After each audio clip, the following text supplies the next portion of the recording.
Recent fighting in Ukraine is some of the toughest the Russian army has seen so far, according to pro-Kremlin media. And recent setbacks have sparked new discussions in Moscow. Calls for a general mobilization are getting louder. The military-political operation against the Nazis and fascists in Ukraine has turned into a full-fledged war. War and special operations differ radically. A special military operation can just be ended, but you can't just stop a war, even if you want to. You have to go all the way. War only has two outcomes, either victory or defeat. The Kremlin was quick to respond to any demands for a full mobilization. It would mean mandatory military service that would draw many more ordinary Russian families into the war. President Vladimir Putin's spokesman Dmitry Peskov insists that such a step is not on the agenda. But Moscow knows that dissatisfaction with the war is growing. And those stirrings of discontent are even finding their way onto state-controlled television broadcasts. We have to admit that we've suffered a defeat in and around Kharkiv. We need to understand it's absolutely impossible to defeat Ukraine using those resources and colonial war methods with which Russia is trying to wage its war. Despite criticism, the general tone in the Russian media remains patriotic. Observers say the Russian public may be being prepared for the next escalation in the war. And we can join DW correspondent Nick Connolly in Ukraine's second largest city, Kharkiv. Nick, tell us about the situation there where you are. Well, if you just look kind of behind me, you won't see much in the way of light. This is a city of more than 1.5 million people, and it's, early evening, and basically you can't see anything. There are very few cars, let alone people around. And even though now the Russian forces are a lot further away than they were just a few days ago, still you don't really get a sense that people think that this is over, that they're willing maybe to, if they've left, to come back and to return to their homes. This really does feel like a metropolis kind of running on minimum, with a few kind of skeleton staff people keeping the metro running, keeping some of the shops running. But for the most part, when you go out walking the streets of Kharkiv, you are pretty much on your own. Is it lights out there because residents are worried about retaliatory attacks from the Russian army? Well, definitely the kind of instruction from the authorities to keep things dark, that is something that has stayed from the early weeks of the war. And, those attacks, those rocket attacks, they have happened even since this Ukrainian counteroffensive has proved so successful. We saw the Russians responding initially by attacking the heating plants and the electricity plants here. Surprisingly enough, they were able to restore all those facilities pretty quickly. And now life can seem pretty much normal until you walk past the next blown up building. I think the most important thing to remember here is that this is a city that is just about 35-40 kilometers away from the Russian border. So even if the Ukrainian territory is all held by Kyiv, there is always that risk that Russia will attack from its own territory, and that's something that it's done in northern parts of Ukraine that were freed from Russian control earlier on in this war, where they've just basically carried on harassing the kind of border regions with shelling, with artillery attacks, and that's something that's basically kept lots of people in that part of Ukraine from coming home. I mentioned the city of Izium before. Could you tell us more about the Ukrainian president's visit there? Well, Izium was a very important centre of Russian logistics. That's basically one of their kind of main hubs for bringing in supplies to their armies fighting in Donbass. And we saw Volodymyr Zelensky today with the troops there, basically inviting us to compare his record in this war and his willingness to meet the troops and ordinary people with Vladimir Putin across the border in Russia, who obviously, as we know, tends to keep to his bunker or keep his guests at the end of a very, very long table at best. So it's definitely a sense of trying to show to the population here that Ukraine is not scared, that its leaders are willing to get closer to danger, closer to where things are really going, and it's a sign of confidence. You hear here from politicians, from decision makers, that Ukraine is not done yet, that it wants to push those Russian troops back further before winter sets in. Where exactly they're going to do that, they're obviously keeping very tight-lipped, and we're able to basically dupe most observers, let alone the Russians, by suggesting that counteroffensive would come in the south rather than where it did happen in the east.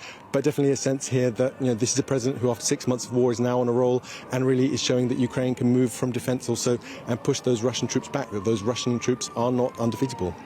DW correspondent Nick Connolly giving us that update there from Kharkiv in Ukraine. Thank you. John Spencer is a US Army veteran and the head of urban warfare studies at the US-based Modern War Institute. Welcome.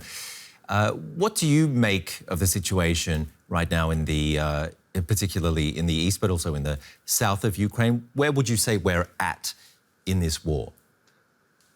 I mean, I think we're at the biggest turning point since the defeat of Russia back in April when they couldn't take the capital city of Kyiv.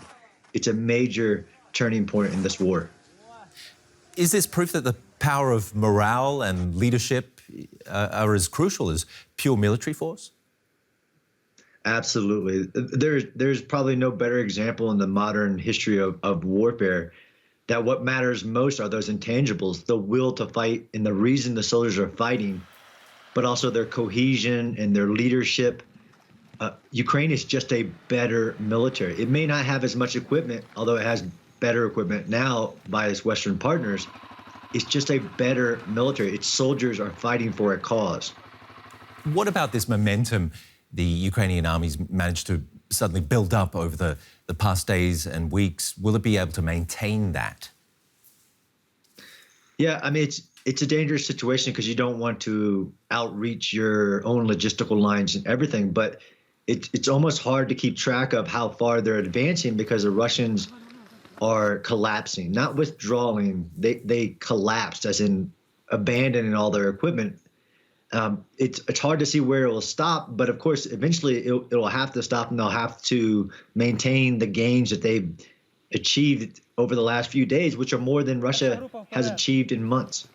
And John, can you give us any idea of a timeline here? Can you see this war ending anytime soon? Absolutely. I've been saying since I visited back in June that I think this is a war that will go for months, not years, and I disagree that it's attrition warfare. The Ukrainians are just fighting better. They have no shortage of the will to fight. This war will end soon. And after that, I mean, where will it leave Ukraine in regards to Russia, and where will it leave Russia's leader, Vladimir Putin? Yeah, that's hard to say. I mean, there are lots of hopes that there would be a new regime, but that's not saying that it would be better. I mean, of course, it's very clear where this leaves Ukraine. Ukraine will be stronger than it's ever been in its history. It's shown the world that it wants a democratic, free state. Its military will be the most experienced military in the world. It has galvanized NATO. Ukraine, although it's suffering greatly, comes out of this much stronger. And Russia, it'll take generation to recover from its losses, both at the strategic level and at the military level. Its military is being wiped out.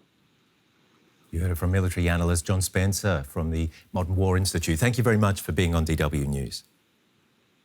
Thank you. The President of the European Commission says a united Europe will prevail over Russian President Vladimir Putin. In her annual State of the Union address to the European Parliament, Ursula von der Leyen said Europe had shown courage and strength following Russia's invasion of Ukraine. She stressed the unshakable solidarity with Kyiv, adding that sanctions against Moscow will remain.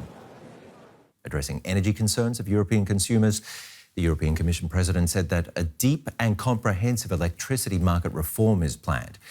Among other measures, it would include a cap on low-cost electricity producers' profits.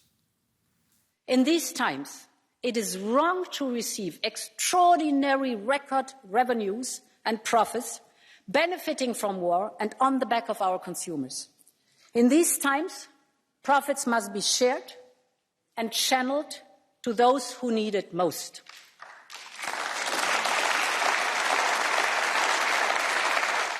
Our correspondent Alexandra van Namen spoke to Manfred Weber. He's the head of the largest political grouping in the European Parliament, the European People's Party. She asked him for his take on the speech. The speech of Ursula von der Leyen was supposed to send a message of courage and solidarity. So how happy are you with what Ursula von der Leyen had to say? Today, also with the presence of Madame Zelensky, the wife of President Zelensky from Ukraine, sent a very strong message. Also the other group leaders, we together are united. We are confirming there is a Kyiv moment in the European Union, that we are on the side of our Ukraine friends. They are fighting our fight. And that was crystal clear. Also with more actions now to support, to not lose the momentum, to support them now with additional investments in Ukraine, especially in the school sector. Front and center of the speech was the current energy price crisis, with the consumers, more and more consumers, struggling to pay their bills. And the European Commission is now putting forward some proposals. Are they enough?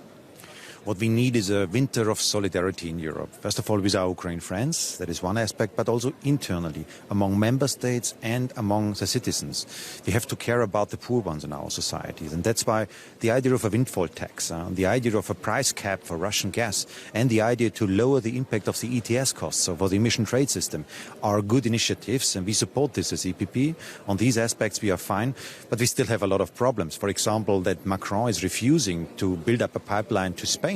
That would create a European energy market, a gas market. That he's refusing this is really harming the idea of building up a European energy market. And when in Germany the government decides to stop to produce nuclear electricity, and on the other hand asking the Netherlands for gas solidarity, then it's not the European way how we should do it. Though there are still a lot of questions in front of us, but the direction is the right one.